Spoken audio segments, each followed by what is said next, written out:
눈이 조용히 끝없이 내리고 있었다.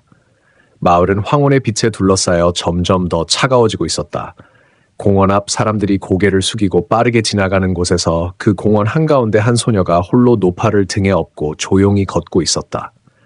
어깨를 짓누르는 무거움, 신발 속까지 스며드는 차가움, 아무도 그녀를 바라보지 않았다. 그럼에도 소녀는 멈추지 않았다. 조금만 더 가면 됩니다. 괜찮아요. 그래, 경찰서가 바로 저기예요. 그녀는 추위에 떨리는 목소리로 노파를 격려했다. 그녀의 얼굴에는 불안이나 망설임이 전혀 없었다. 나중에 누군가가 왜 그런 일을 했냐고 묻는다면 그녀는 분명 이렇게 대답할 것이다. 누군가는 해야 한다고 생각했기 때문이에요. 그녀의 한 걸음 한 걸음은 그녀도 모르는 사이 아직 불확실한 미래로 이어지고 있었다. 계속 보기 전에 채널 구독을 부탁드립니다. 이른 아침 사무실은 어두침침하고 무거운 공기로 가득 차 있었다. 유나는 눈이 묻은 점퍼를 벗고 회사 대기실로 들어섰다. 그녀는 제복 위에 붙은 부산 휘장을 꼭 쥐었다. 그녀의 손은 이미 차갑게 얼어 있었다. 뒤를 돌아보자 동료들의 시선이 칼처럼 꽂혔다. 그들의 눈은 마치 낯선 물체를 보듯 차가웠다. 저 녀석도 가난한 옷 입고 왔네. 보기만 해도 징그러워. 가난이 전염될 것 같아. 웃음소리와 속삭임이 그녀의 등에 달라붙었다. 남자 직원들도 힐끔 보았지만 아무도 말리지 않았다. 오히려 재미있다는 듯 입꼬리를 느슨하게 풀 뿐이었다. 유나는 로커를 열고 조용히 가방을 정리했다. 가방 안에는 소연의 사랑이 담긴 작은 도시락이 들어있었다. 끈으로 묶은 주머니가 살짝 젖어 차가웠다. 좋은 아침입니다. 유나가 담담히 인사하자 상사가 코웃음을 쳤다. 오, 성실한 아가씨, 오늘도 게으름 피우지 마라. 너 같은 애는 한번 지각하면 끝장이야. 유나는 아무 말 없이 작업용 장갑을 끼고 배달 리스트를 손에 들었다. 표정은 변하지 않았지만 눈빛은 조용히 불타고 있었다. 출발 전 유나는 오토바이 주차장으로 가다 멈췄다. 오토바이 열쇠가 보이지 않았다. 주머니에도 주차장 어디에도 없었다. 그때 뒤에서 킥킥거리는 웃음소리가 들렸다. 와, 진짜 찾고 있네. 우리 아무것도 몰라. 유나는 아무 말 없이 근처 화단으로 시선을 돌렸다. 열쇠가 거기에 떨어져 있었다. 열쇠를 주운 손이 살짝 떨렸다. 오후 배달을 마친 후 유나는 인적 없는 빌딩 뒤편에 앉았다. 차가운 공기 속에서 도시락을 열고 단순한 크로켓과 흰 쌀밥을 조용히 입에 넣었다. 스마트폰에 알림이 왔다. 화면을 열자 동료의 SNS 게시물이 눈에 들어왔다. 김유나 도시락 진짜 별로야. 그래, 크로켓이랑 흰 쌀밥뿐이라니 너무 가난해. 사진과 함께 올린 그 말은 누군가의 웃음과 함께 퍼져나갔다. 유나는 몇 초간 화면을 바라보다 조용히 스마트폰을 내려놓고 도시락을 다시 싸서 일어섰다. 가자! 그 말은 자신에게 건네는 응원이었다. 황혼 무렵 회사로 돌아오자 다른 직원들은 이미 퇴근을 시작하고 있었다. 하지만 상사가 그녀를 불렀다. 야, 김, 이거 너 맡아. 그것은 원래 다른 직원의 배달분이었다. 분명히 부당한 추가 업무였다. 유나는 잠시 말을 삼켰지만 가볍게 고개를 끄덕였다. 알겠습니다. 다녀오겠습니다. 그녀의 등을 바라보는 이는 아무도 없었다. 늦은 밤 집에 돌아오자 부엌 불빛만 희미하게 켜져 있었다. 어머니는 소파에 웅크린 채 약하게 기침을 하고 있었다. 식탁 위에는 약 봉지가 놓여 있었다. 다녀왔어. 어머니는 미소를 지으려 했지만 목소리에 힘이 없었다. 미안해, 엄마. 일이 많아서 늦었어. 유나는 어머니의 손을 부드럽게 잡고 부엌으로 갔다. 냉장고에는 채소와 달걀이 조금 남아 있었지만 그녀는 따뜻한 무언가를 만들고 싶었다. 김이 모락모락 나는 냄비를 보며 유나는 속으로 생각했다. 아직 끝난 게 아니야. 하지만 나는 꺾이지 않아. 밖에서는 눈이 조용히 내리고 있었다. 다음 날 오후 유나는 오토바이를 몰았다. 어제보다 눈이 더 세게 내렸다. 행인들은 두꺼운 외투를 입고 어깨를 웅크린 채 걸었다. 오후 5시가 넘은 시간. 배달은 마지막 한 건이 남았다. 공원을 지나가던 중 시끌벅적한 인파가 보였다. 가운데에는 추위에 떨며 쓰러진 노파가 있었다. 분명 도움이 필요한 상태였지만 아무도 말을 걸지 않았다. 스마트폰으로 사진만 찍는 사람도 모르는 척 자리를 떠나는 사람도 있었다. 유나는 급브레이크를 밟고 오토바이를 세웠다. 실례합니다. 구급차 부른 사람 있나요? 아무도 대답하지 않았다. 사람들의 시선은 차갑고 마치 그녀가 귀찮은 존재인 듯했다. 유나는 망설이지 않았다. 외투를 벗어 노파에게 덮어주었다. 노파의 손은 얼음처럼 차갑고 안색은 창백했다. 제 말 들리세요? 괜찮으신가요? 노파는 살짝 고개를 끄덕였지만 말은 나오지 않았다. 유나는 스마트폰을 꺼내 129에 전화하려 했지만 손이 젖어 얼어붙은 탓에 화면이 반응하지 않았다. 주변 사람들에게 소리쳤지만 아무도 움직이지 않았다. 그들은 뒤로 물러서며 말없이 서 있을 뿐이었다. 유나는 자신의 오토바이를 바라보았다. 잠시 생각한 뒤 노파를 일으켰다. 목도리를 풀어 노파의 목에 둘러주고 장갑을 벗어 노파의 손에 씌웠다.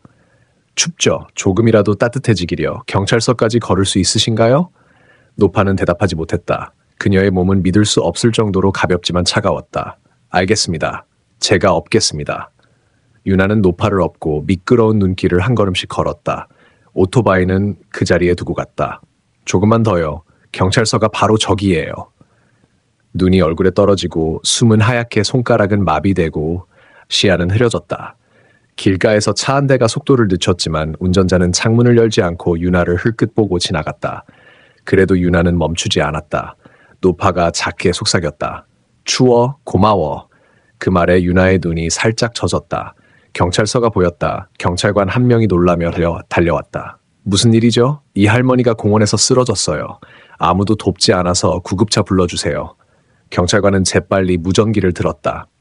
멀리서 구급차사 사이렌 소리가 들려왔다. 유나는 주저앉으며 손이 새빨갛게 부은 것을 보았다. 그녀의 얼굴엔 안도와 피로가 뒤섞여 있었다. 구급차가 노파를 태우고 떠난 후 유나는 경찰관에게 인사하고 오토바이로 돌아갔다. 눈은 더 세게 내렸다. 배달 시간은 이미 늦었다. 회사로 돌아오자 상사가 기다리고 있었다. 팔짱을 끼고 눈썹을 찌푸리며 말했다. 늦었잖아, 김. 무슨 생각이야? 유나는 노파를 도운 일을 설명했지만 상사는 코웃음을 쳤다. 그래서 뭐, 고객을 불편하게 한 건 변하지 않아. 하루치 월급 깎는다. 유나는 아무 말 없이 살짝 고개를 숙였다. 알겠습니다. 집으로 돌아가는 오토바이 위에서 노파의 고마워라는 목소리만이 그녀의 귀에 맴돌았다. 다음 날 아침 회사에 도착하자마자 유나는 불려갔다. 대기실에서 상사가 팔짱을 끼고 서 있었다. 그의 눈에는 분명한 분노가 담겨 있었다. 야, 김, 어제 일에 대해 사실대로 말해. 사람 도왔다고? 거짓이면 끝장이야. 유나는 차분히 설명했지만 상사가 말을 끊었다. 감동적인 이야기는 필요 없어. 배달 늦은 건 사실이잖아. 고객 불만이 터졌어. 어떤 이유든 안 돼. 유나는 조용히 듣고 변명하지 않고 가볍게 고개를 끄덕였다. 오늘 월급 깎는다. 그리고 이번 달 평가 마이너스야. 더 눈에 띄는 짓 하면 진짜 잘린다. 유나는 알겠습니다라고만 대답했다. 상사는 만족하며 떠났다. 동료들은 힐끔여 입을 가리고 웃었다. 쓰러진 사람 도왔다던데 진짜 터무니없어. 일중에 영놀이야. 어차피 저 녀석은 비정규직이잖아. 아무도 유나에게 직접 말하지 않았지만 들으라는 듯이 말했다. 일부러였다. 점심시간에도 분위기는 무거웠다. 아무도 옆자리에 앉으려 하지 않고 말을 걸지도 않았다. 그게 늘 있는 일임을 알면서도 그날은 유독 마음이 조금 더 아팠다. 오토바이를 정비하던 중 또 목소리가 날아왔다. 야, 김, 이거도 너 해. 상사가 서류를 던지듯 건넸다. 분명히 그녀 담당이 아닌 일이었다. 이건 평소 다른 사람 구역인데요. 한 직원이 말했지만 상사는 눈을 부라렸다. 비정규직이 입 아프게 하지 마. 김은 쓰기 편하니까. 유나는 말없이 짐을 받고 장갑을 끼고 오토바이에 올랐다. 밖은 흐리고 바람이 차가웠다. 하지만 유나는 앞을 보았다. 해야 할 일이 있고 배달할 짐이 있었다. 그날 밤 집에 돌아오자 현관불이 켜져 있었다. 남동생 민이 슬리퍼를 신은 채 달려왔다. 언니, 오늘 엄마 병원 갔어. 제대로 검사받고 약도 더 받았대.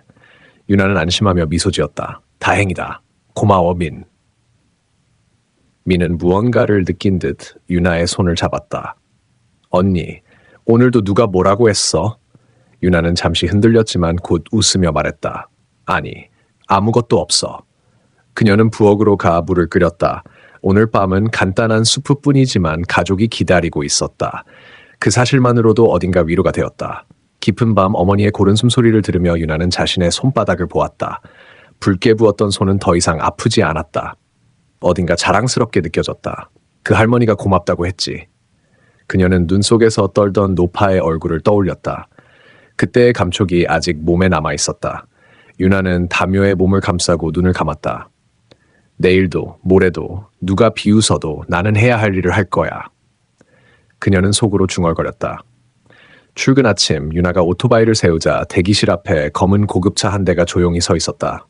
평소 보지 못한 그 차에 유나의 가슴이 두근거렸다. 동료들도 술렁이기 시작했다. 저게 뭐야? 사장 차인가? 유나가 로커로 향하려 하자 정장 차림의 남자 직원이 뒤에서 불렀다. 김유나 씨 맞죠? 이쪽으로 오세요. 유나는 긴장했지만 고개를 끄덕였다. 동료들은 웅성거렸다. 왜 김을 부르는 거지? 뭐야? 유나는 평소 쓰지 않는 방으로 안내되었다. 문을 열기 전 그녀는 깊게 숨을 들이쉬었다. 안에는 큰 회의 테이블이 있었고 그날 공원에서 만난 노파가 조용히 앉아 있었다. 그날 도운 노파와는 전혀 다른 위엄이 풍겼다. 그녀의 눈은 유나를 똑바로 보고 있었다. 노파가 미소를 지었다. 김유나 씨죠? 그녀의 목소리는 부드럽고 또렷했다.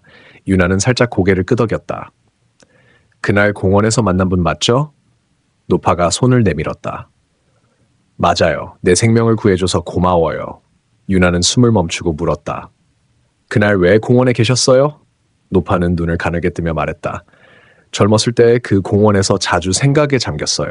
조용하고 차분한 곳이라서 지금도 가끔 마을에 나가 공기를 느끼고 싶어져요. 하지만 그날은 발을 헛디뎌 넘어졌죠. 아마 당신에게서 젊은 시절의 나를 느꼈나 봐요. 그녀는 잠시 멈췄다가 말했다. 당신 같은 사람이 지금 물류업계에 필요해요.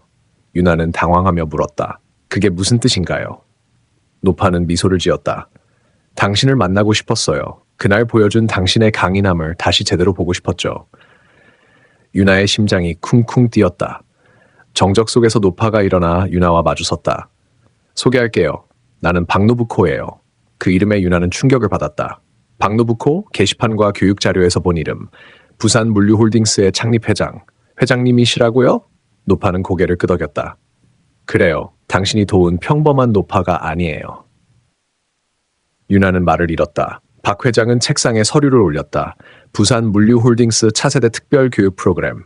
유나의 이름과 회사 로고가 선명했다. 이건 당신에게 주기 위한 거예요. 당신처럼 강인함과 따뜻함을 겸비한 사람이 물류의 미래에 필요해요. 유나는 떨리는 목소리로 물었다. 하지만 저는 비정규직이고 배달도 자주 실수하는데. 박 회장은 고개를 저었다. 실패한 게 아니에요. 당신은 생명을 구했어요. 그 선택이 나보다 누구에게나 자랑스러운 일이에요. 이 길은 쉽지 않지만 당신은 자격이 있어요. 그녀는 물류테크 시스템, 고객 대응에 관한 서류를 더 꺼냈다. 유나는 서류를 보며 살짝 고개를 끄덕였다. 네, 도전하고 싶습니다. 박 회장은 미소를 지었다. 기대하고 있어요, 유나. 아침 회의 전 유나의 상사 강태수는 본사로부터 호출을 받았다.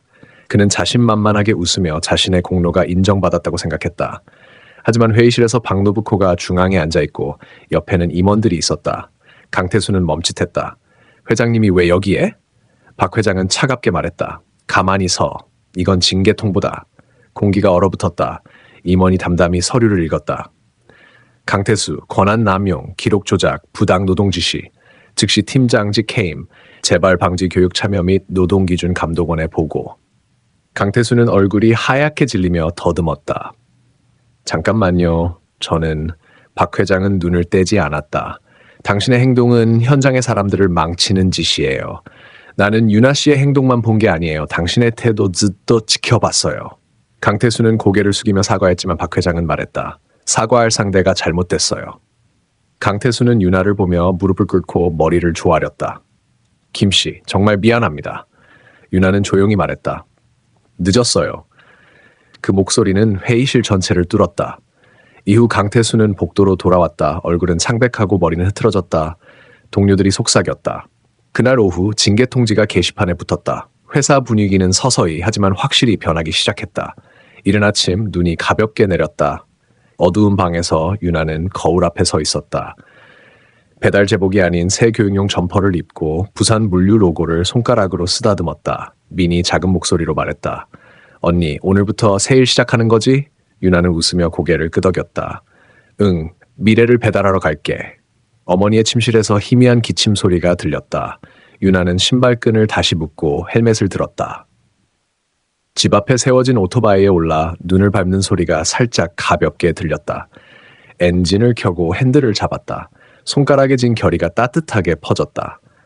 그날 공원에서 쓰러진 노파, 내민 손, 건넨 목도리와 장갑, 그리고 그날의 귀갓길의 차가움과 그 안의 따뜻함을 떠올렸다. 그녀를 믿어준 사람, 지켜본 사람이 있었다. 그 선택이 오늘로 이어졌다. 신호등이 초록불로 바뀌었다. 오토바이가 소리를 내며 미끄러졌다. 하지만 오늘은 배달짐이 없었다. 유나는 헬멧 속에서 작게 중얼거렸다. 오늘은 짐이 아니라 미래를 배달하러 가는 거예요. 차가운 바람이 뺨을 스쳤지만 앞에는 따뜻한 아침이 기다리고 있을 것 같았다. 엔진 소리가 하얀 눈길을 뚫고 나아갔다. 시청해 주셔서 감사합니다. 유나처럼 아무도 보지 않는다고 생각한 행동이 누군가의 마음을 움직이고 미래를 바꿀 수도 있습니다. 자신만이 아니라 누군가를 위해 따뜻함을 선택할 수 있는 사람이 되고 싶습니다. 이 이야기가 그런 생각을 하게 했다면 분명 의미가 있었을 겁니다.